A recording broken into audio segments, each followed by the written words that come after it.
नमस्कार मित्रों, स्वागत है आपका स्पिरिचुअल साधक चैनल में।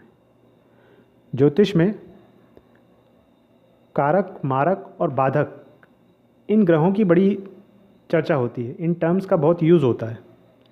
आज के इस वीडियो में हम यही समझेंगे कि वैदिक ज्योतिष में कारक, मारक और बाधक ग्रह होते क्या हैं, इन्हें कैसे निकाला जाता है। हर कुंडली में हम देखेंगे कौन से ग्रह कारक होते हैं, कौन से मारक होते हैं, कौन से बाधक होते हैं, और फिर जो इनसे जुड़ी रेमेडीज़ हैं, जो इनसे जुड़े दान वगैरह हैं, वो हम समझेंगे कि जिनसे इनमें शांति मिले। तो आइए शुरू करते हैं वीडियो को। सबसे पहले कारक ग्रह क्या होते हैं?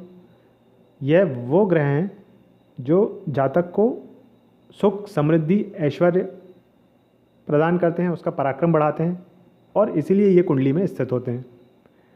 मारक ग्रह कौन से होते हैं? मारक ग्रह वो होते हैं जो जातक के जीवन में शारीरिक, मानसिक और आर्थिक पहलुओं से संबंधित खराब परिणाम देते हैं।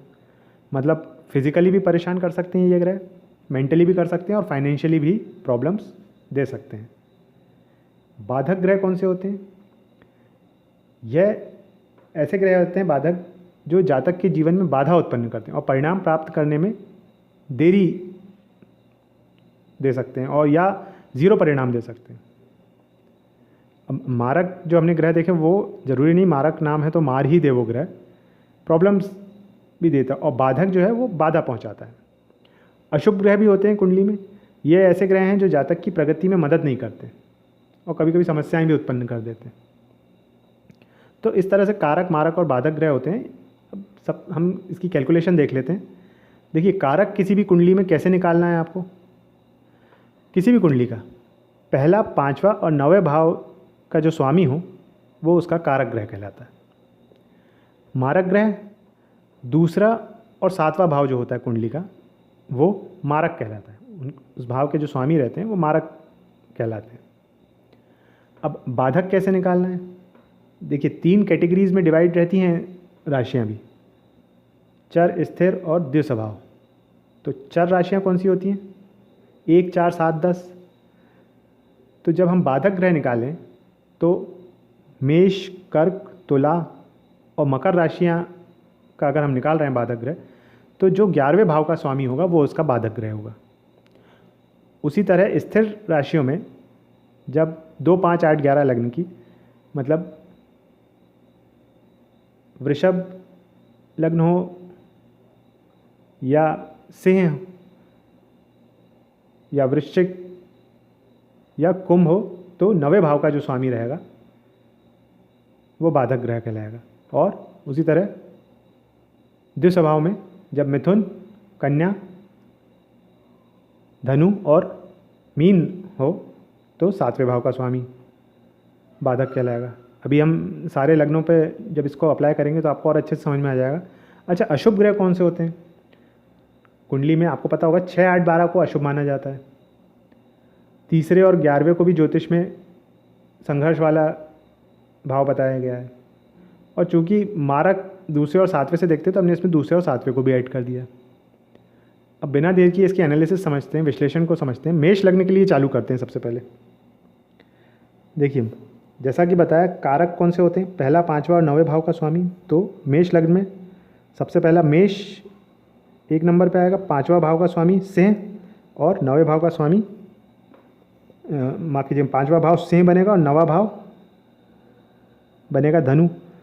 तो मंगल पहले भाव के स्वामी, सिंह के स्वामी सूर्य और 9वें भाव के स्वामी बृहस्पति। तो ये इनके कारक हो जाएंगे। फिर हम मारक निकालते हैं। दूसरे और 7वें भाव के स्वामी को मारक कहते हैं। तो यहाँ पे वृषभ और तुला राशि आ रही है, दोनों के ही स्वामी शुक्र हैं, तो शुक्र यहाँ मारक हो जाएंगे। अब बाधक देख लेते हैं। हमने अपने ये पॉइंट्स यहाँ पे रखे हुए हैं, जो रूल्स हैं वो हमने रख लिए हैं।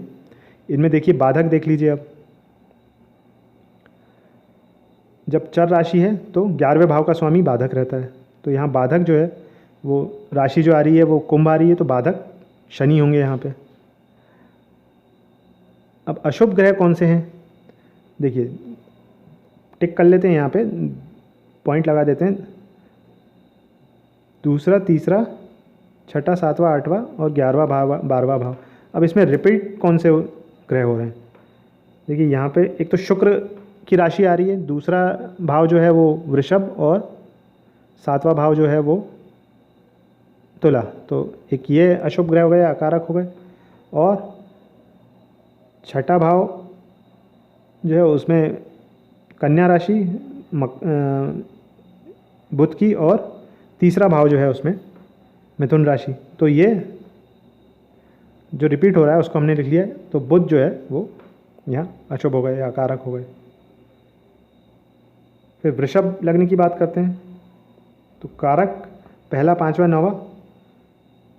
तो वृषभ के स्वामी शुक्र कारक हुए। पांचवें भाव यानी कन्या के स्वामी बुध कारक हुए, और नवा भाव मतलब मकर राशि शनि जो है वो कारक हुए। मारक दूसरा और सातवां भाव। दूसरा भाव आ रहा है मिथुन राशि, तो बुध मारक हुए, और सातवां भाव आ रहा है वृश्चिक राशि, तो मंगल मारक हुए। अब देखिए बुध जो है वो मारक भी है और ऊपर कारक भी है, तो यहाँ पे इनका जो मारकत्व है वो कम हो जाएगा। तो यहाँ मंगल जो है वो प्रबल मारक रहेंगे। ठीक है। बाधक क्योंकि स्थिर राशि है, तो जो रूल के हिसाब से देखिए नवे भाव का स्वामी है वो बाधक होगा। तो यहाँ पे शनि जो है वो बाधक हो जाएंगे। अब यहाँ पे भी ऐसे ये बाधक भी हो रहे हैं और कारक भी हो रहे हैं, तो इनका कारकत्व जो है वो कम हो जाएगा। तो जो मेन कारकत्व रहेगा वो शुक्र का रहेगा यहाँ पे। फिर इसके बाद अशुभ ग्रह कौन से आएंगे वही हम टिक कर लेंगे। दूसरा, तीसरा, सातवां, आठवां, छठवां, सातवां, आठवां, नौ और 11वां, 12वां। तो अब इसमें देखिए कौन सा रिपीट हो रहा है। मंगल रिपीट हो रहा है, सातवां भाव और 12वें भाव का स्वामी है, वृश्चिक का और मेष का। और बृहस्पति रिपीट हो रहे हैं, अष्टम के स्वामी हैं और 11वें भाव के स्वामी हैं। तो ये अब यहाँ पे एक क्वेश्चन ये उठता है कि सूर्य और चंद्रमा तो रिपीट ही नहीं होंगे, उनकी एक ही राशि रहती है, तो क्या वो अकारक नहीं होंगे? ऐसा नहीं है। देखिए अगर सूर्य या चंद्रमा की राशि छठवें, आठवें या 12वें भाव में बने या तीसरे या 11वें में बने तो उन्हें अकारक मानना चाहिए। अब अकारक कैसे मानना चाहिए? मतलब ऐसे अकारक वो ग्रह जैसे मैंने अभी आपको पहले बताया कि वो आपकी सफलता में मदद नहीं करेंगे। मान लीजिए आपको प्यास लगी है और पानी का गिलास आपके सामने रखा है लेकिन आपकी पहुंच से दूर है, और वहीं पे कोई ग्रह खड़ा है जो आपको वो पानी का गिलास दे सकता है, लेकिन वो आपकी कोई मदद नहीं करेगा। आप प्यासे मर जाएंगे लेकिन वो पानी का गिलास उठा के नहीं देगा। आपका कुछ नुकसान नहीं कर रहा है, वो अपनी तरफ से कोई हार्म नहीं पहुंचा रहा है, लेकिन वो हेल्पफुल नहीं है आपके लिए, अकारक है, ना अच्छा करेगा ना बुरा करेगा। मिथुन लग्न में कारक देख लेते हैं, पहला, पांचवा, नवा। तो मिथुन की वजह से बुध जो हैं वो पहले भाव के स्वामी हुए, वो कारक होंगे। पांचवें भाव के स्वामी शुक्र तुला के स्वामी हुए, और नवे भाव के स्वामी यानी कुंभ के स्वामी शनि, तो ये कारक हो जाएंगे, बुध, शुक्र और शनि। मारक दूसरे और सातवें भाव के स्वामी, तो यानी दूसरा भाव कर्क तो चंद्रमा, और सातवां भाव धनु तो मतलब बृहस्पति कारक मारक हुए। अब बाधक जैसा कि हमने रूल में देखा द्विस्वभाव है, तो सातवां भाव का स्वामी, तो इसका मतलब बाधक जो है बृहस्पति हो गए। अब इनके अकारक या अशुभ कौन से होंगे? देखिए रिपीट कौन सा हो रहा है, मंगल यहाँ रिपीट हो रहा है। 12वें भाव का 11वें भाव का स्वामी भी मंगल है मेष में, और छठे भाव का स्वामी भी। तो मंगल जो है वो बहुत अकारक है इनके लिए। सूर्य भी हैं, सूर्य तीसरे भाव के स्वामी बन रहे हैं। चंद्रमा भी है, चंद्रमा दूसरे भाव के स्वामी बन रहे हैं। तो इस तरह से हम हर लग्न का निकालेंगे। कर्क लग्न की बात करते हैं। कारक 1, 5, 9 मतलब चंद्रमा क्योंकि वो पहले भाव के स्वामी हैं कर्क के।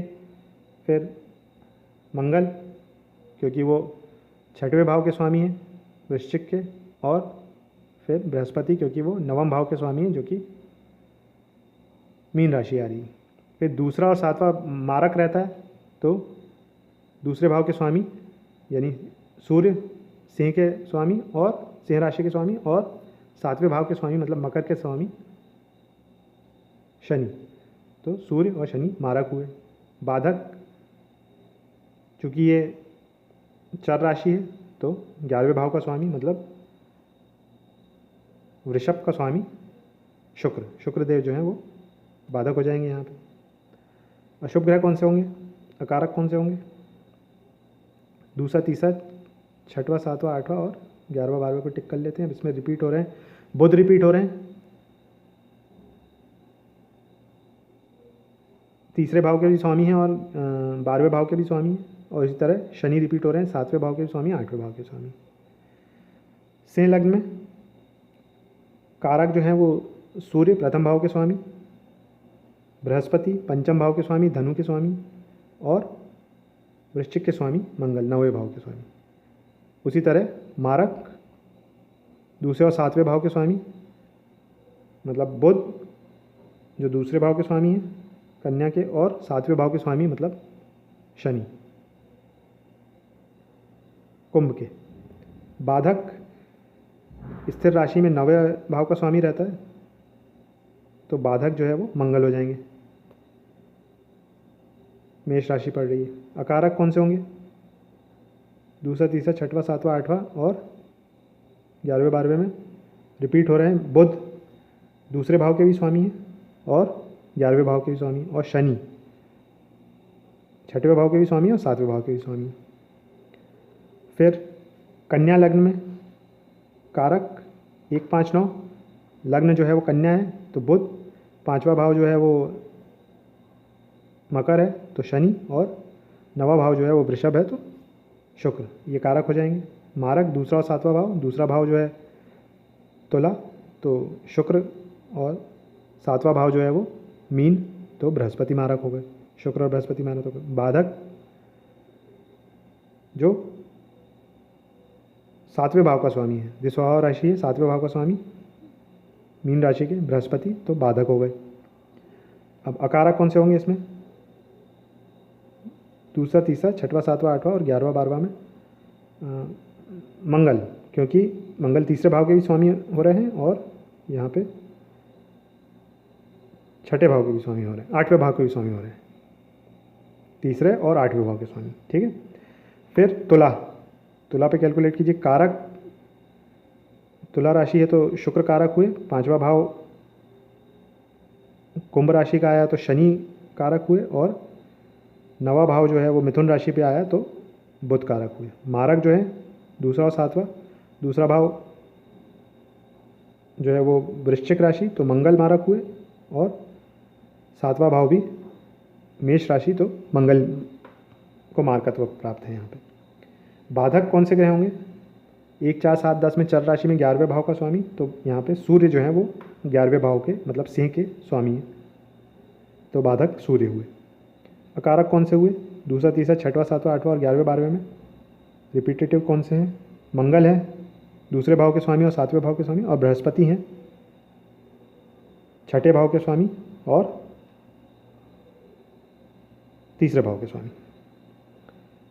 वृश्चिक लग्न में कारक मारक अकारक पहला, 5वां, 9वां तो कारक मंगल हुए पहले भाव के स्वामी, फिर 5वें भाव के स्वामी बृहस्पति हुए, और 9वें भाव के स्वामी मतलब कर्क के स्वामी चंद्रमा हुए, तो ये कारक हो गए। मारक दूसरे और 7वें भाव के बृहस्पति और शुक्र, दूसरा भाव जो आ रहा है वो धनु राशि और 7वां भाव जो आ रहा है वृषभ राशि। फिर बाधक स्थिर राशि है तो 9वें भाव का स्वामी तो चंद्रमा जो है वो बाधक हो गए यहाँ पे। अकारक कौन से हुए, यहाँ पे दूसरे, तीसरे, छठवें, 7वें, 8वें और 11वें 12वें में रिपीटेटिव जो है वो शुक्र हैं, 7वें भाव के भी स्वामी हैं और 12वें भाव के भी स्वामी हैं, और बुध हैं 8वें भाव के भी स्वामी हैं और 11वें भाव के भी स्वामी हैं तो ये अकारक हो गए। धनु राशि कारक बृहस्पति, लग्न जो है वो धनु है तो पहले भाव के स्वामी बृहस्पति, 5वें भाव के स्वामी मंगल, मेष राशि पड़ रही है 5वें भाव में, और 9वें भाव में पड़ रही है सिंह राशि तो सूर्य। मारक दूसरे और 7वें भाव तो शनि, क्योंकि दूसरा भाव जो है वो मकर राशि पे आ रहा है, और 7वां भाव जो है वो आ रहा है मिथुन राशि पे, तो बुध। फिर बाधक जो है 9 नंबर की है, देशो भाव है, तो 7वें भाव का स्वामी, तो मतलब बुध जो है वो बाधक भी हो गए। मिथुन राशि आ रही है 7वें भाव। अकारक कौन से हुए, इनमें रिपीटेटिव कौन से है, देखिए दूसरे और तीसरे भाव में कुंभ और मकर राशि आ रही है, मकर और कुंभ, तो शनि हुए, और 6वें और 11वें में वृषभ और तुला राशि आ रही है, तो शुक्र हुए। फिर मकर लग्न पे कारक जो होंगे शनि, लग्न मकर है, पहले भाव के स्वामी, 5वें भाव के स्वामी शुक्र वृषभ के, और 9वां भाव जो आ रहा है वो कन्या में, तो बुध। ये कारक हो गए। मारक दूसरा और 7वां, दूसरा भाव जो आ रहा है वो शनि का है, कुंभ राशि, और 7वां भाव जो है वो चंद्रमा का है, कर्क राशि, तो ये मारक हो गए। बाधक कौन से हुए, मंगल। कैसे हुए बाधक मंगल, 10 नंबर की राशि चर राशि है, तो 11वें भाव का स्वामी, 11वां भाव जो है वो वृश्चिक राशि पे आ रहा है, तो मंगल उसके स्वामी। अकारक हम जब देखेंगे तो रिपीटेटिव कौन से हैं, बृहस्पति हो रहे हैं रिपीटेटिव, तीसरे भाव के स्वामी और 12वें भाव के स्वामी। कुंभ लग्न में कारक मारक अकारक 1 5 9, कारक जो रहेंगे वो पहले भाव के स्वामी मतलब शनि, 5वें भाव के स्वामी मतलब बुध मिथुन के स्वामी, और 9वां भाव जो आ रहा है वो आ रहा है तुला में, तो शुक्र। मारक दूसरा और 7वां, तो दूसरा मतलब बृहस्पति, क्योंकि ये यहाँ पे मीन राशि आ रही है, और 7वां मतलब सूर्य, क्योंकि यहाँ पे सिंह राशि आ रही है। बाधक हम 9वां भाव के स्वामी को लेंगे, स्थिर राशि है इसलिए, ऊपर जो रूल लिखा है 2 5 8 11 स्थिर में 9वें भाव के स्वामी को लेते हैं, तो 9वां भाव जो आ रहा है वो तुला राशि में पड़ रहा है, उसके स्वामी शुक्र। अकारक बृहस्पति, क्योंकि यहाँ पे बृहस्पति दूसरे भाव के भी स्वामी हो रहे हैं और 11वें भाव के स्वामी हो रहे हैं। फिर मीन लग्न पे कारक बृहस्पति, पहले भाव के स्वामी, 5वें भाव के स्वामी चंद्रमा, कर्क राशि आ रही है, 9वें भाव के स्वामी मंगल, वृश्चिक राशि आ रही है। मारक दूसरा 7वां, दूसरे भाव में से मंगल, मेष राशि आ रही है, और 7वें भाव से बुध, कन्या राशि आ रही है। बाधक 7वें भाव के स्वामी बुध, क्योंकि कन्या राशि आ रही। फिर अकारक 2 3 6 7 8 11 12 में रिपीटेटिव क्या है, शुक्र है, तीसरे भाव के स्वामी और 8वें भाव के स्वामी, और शनि भी है 11वें भाव के स्वामी और 12वें भाव के स्वामी। तो इस तरह से कारक मारक बाधक ये सारे ग्रह निकाले जाते हैं, और कुंडली में फिर इन्हें एनालाइज किया जाता है कि ये अच्छा बुरा कैसा फल देंगे, कैसा इनका प्लेसमेंट है। अब जब अगर मान लीजिए कोई ग्रह बुरा है, बाधक है या मारक है, तो उससे रिलेटेड कुछ रेमेडीज़ होती हैं, कुछ उससे रिलेटेड दान होते हैं, वो करने ज़रूरी होते हैं, वो भी समझ लीजिए आप। अशुभ ग्रहों से संबंधित जो दान है, जैसे सूर्य के लिए, सूर्य की शुभता प्राप्त करने के लिए गेहूँ, गुड़, पीतल और लाल रंग के वस्त्र को दान करें।